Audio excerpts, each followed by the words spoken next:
بسم الله الرحيم نحمده ونصلي على رسوله الكريم أما بعد وعن أبي ذر رضي الله تعالى عنه قال أوصاني خليلي صلى الله عليه وسلم بخصال من الخير أوصاني ألا أنظر إلى من هو فوقي وأن أنظر إلى من هو دوني إلى آخر الحدیث۔ یہ روایت طبرانی کی ہے اور حضرت ابوذر رضی اللہ تعالیٰ عنہ سے یہ روایت مروی ہے جو بڑی اہم روایت ہے۔ حضرت ابوذر رضی اللہ تعالیٰ عنہ فرماتے ہیں کہ مجھے میرے خلیل یعنی جناب نبی کریم صلی اللہ علیہ وسلم نے چند خیر کی باتوں کی اور اچھی باتوں کی آپ نے مجھے نصیحتیں فرمائیں۔ یہ جو نصیحتیں ہیں میں ان کو ذکر کر دیتا ہوں، اس کے بعد پھر پہلی جو نصیحت ہے اس سے متعلق دو چار باتیں، سب کی تشریح تو آج نہیں ہو سکے گی، پہلے حدیث کا پورا ترجمہ سمجھ لیں۔ فرمایا کہ مجھے میرے دوست یعنی جناب نبی کریم صلی اللہ علیہ وسلم نے چند باتوں کی مجھے نصیحت فرمائی اور وصیت فرمائی۔ پہلی وصیت تو یہ فرمائی کہ میں ان لوگوں کی طرف نہ دیکھوں جو مال و دولت میں مجھ سے زیادہ حیثیت والے ہیں۔ فرمایا کہ میں ان لوگوں کی طرف نہ دیکھوں جو مال و دولت میں مجھ سے زیادہ حیثیت والے ہیں۔ ظاہر ہے کہ یہ ہوگا تو دنیا کی حرص پیدا ہوگی، بلکہ دنیا کے اعتبار سے جو مجھ سے کم درجے کے لوگ ہیں میں ان کو دیکھوں تاکہ دل میں قناعت اور شکر کا جذبہ پیدا ہو۔ دوسری وصیت یہ فرمائی کہ میں مساکین اور فقراء سے محبت کروں اور ان سے قریب رہوں۔ تیسری وصیت فرمائی کہ میں اپنے رشتہ داروں کے ساتھ صلہ رحمی کروں اگرچہ وہ قطع رحمی کریں۔ اور چوتھی وصیت یہ فرمائی اللہ اخاف فی اللہ لومۃ لائم، کہ میں اللہ جل شانہ کے معاملے میں کسی ملامت کرنے والے کی ملامت کی پرواہ نہ کروں، یعنی ہمیشہ حق بات کہوں، چاہے کوئی ناراض ہوتا ہے تو ناراض ہوتا رہے۔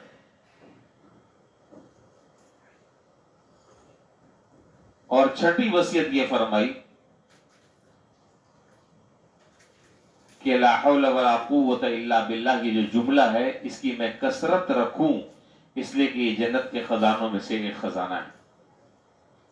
یہ جتنی وصیتیں فرمائی ہیں یہ قابل تشریح ہیں، لیکن جیسا کہ میں نے عرض کیا کہ ان وصیتوں میں سب سے پہلی جو وصیت ہے اس سے متعلق میں چند باتیں ذکر کر دیتا ہوں، باقی باتیں پھر انشاءاللہ کل کریں گے اور بقیہ حدیث کے ایک ایک جملے کی تشریح ہوتی رہے گی۔ تو پہلی جو وصیت ہے اس میں یہ فرمایا کہ میں ان لوگوں کی طرف نہ دیکھوں جو مال و دولت میں مجھ سے زیادہ حیثیت والے ہیں، بلکہ دنیا کے اعتبار سے جو مجھ سے کم درجے کے ہیں ان کو میں دیکھوں۔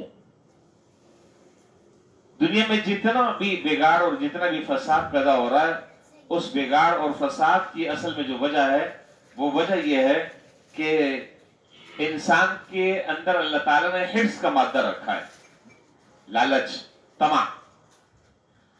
اور یہ حرص اور طمع کا مادہ ایسا ہے کہ حدیث میں کہ لا یملأ ابن جوف ابن آدم الا التراب، کہ یہ ابن آدم کا پیٹ جو ہے یہ نہیں بھر سکتا، قبر کی مٹی اس کا پیٹ بھر سکتی ہے۔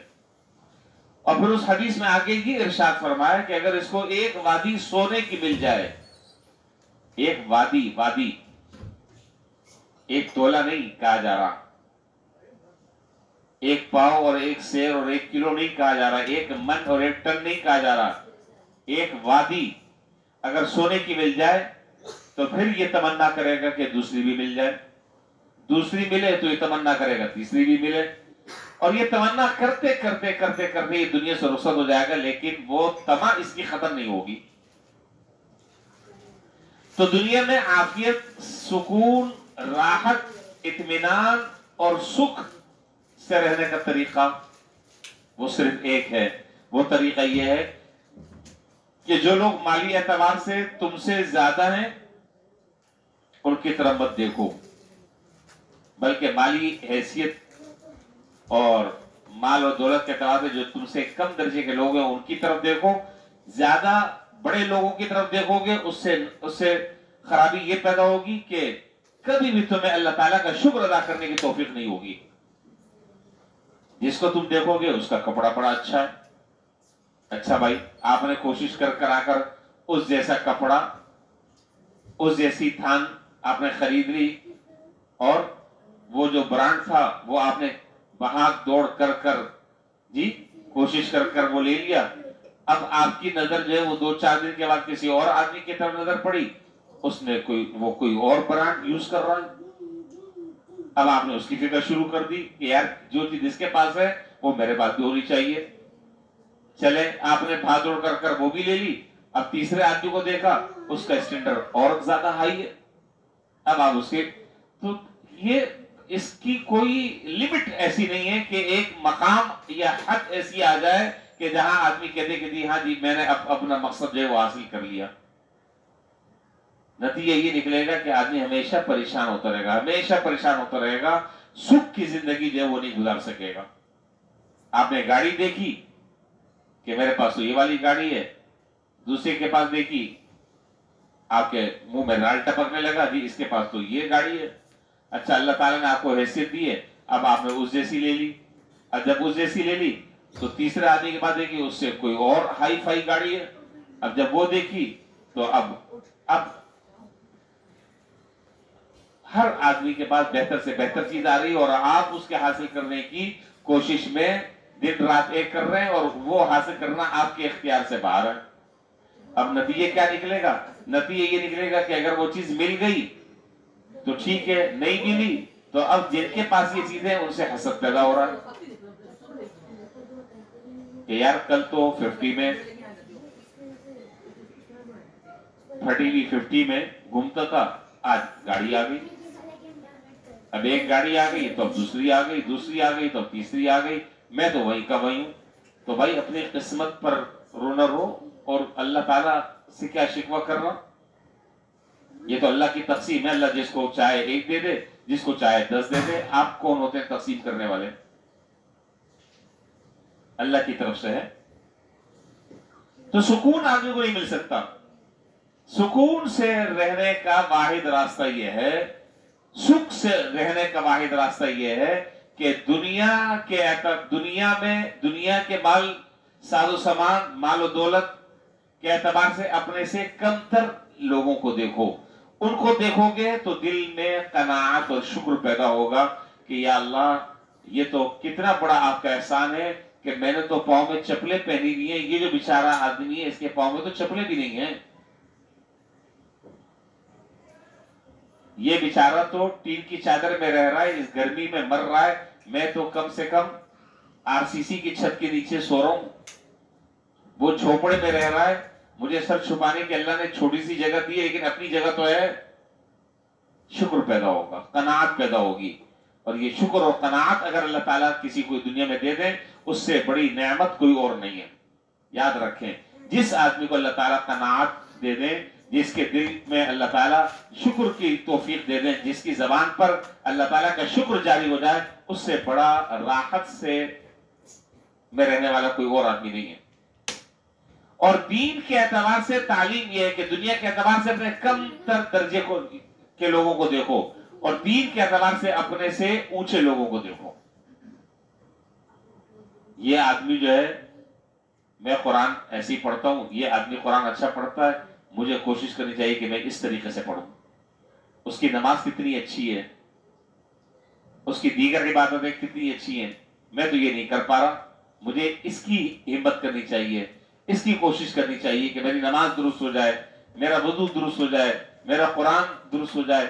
اللہ تعالیٰ نے مجھے بھی پیسہ دیا ہے، اس کو بھی پیسہ دیا ہے. یہ بیچارہ اپنے پیسے کو غربا پر، فقراء پر، مساکینوں پر، ضرورت مندوں پر لٹا رہا ہے. اللہ تعالیٰ سے توفیق مانگے کہ اللہ میرا پیسہ بھی ان غریبوں پر لگنا شروع ہو جائے. یہ ہے۔ تو خلاصہ یہ ہے، جناب نبی کریم صلی اللہ علیہ وسلم پہلی وصیت یہ فرما رہے ہیں کہ دیکھو اگر راحت اور سکون کے ساتھ دنیا میں رہنا ہے تو ان لوگوں کی طرف مت دیکھو جو مال و دولت میں تم سے زیادہ حیثیت والے ہیں، بلکہ جو دنیا کے اعتبار سے تم سے کم حیثیت والے لوگ ہیں ان کی طرف دیکھو کہ انشاءاللہ تمہیں سکون نصیب ہو جائے گا، تمہیں شکر کی توفیق ہوگی، تمہارے دل میں اللہ تعالیٰ قناعت پیدا کر دیں گے اور اللہ کی تقسیم پر تم راضی رہو گے، زبان پر کوئی شکوہ شکایت نہیں آئے گی، انشاءاللہ اللہ تعالیٰ تمہیں کامیاب فرما دیں گے اور زندگی کی جو حقیقی راحت ہے اللہ تعالیٰ وہ تمہیں نصیب فرما دیں گے۔ اس سلسلے میں حضرت عبداللہ ابن مبارک رحمۃ اللہ علیہ کا واقعہ بڑا مشہور ہے اور بڑا سبق آموز ہے۔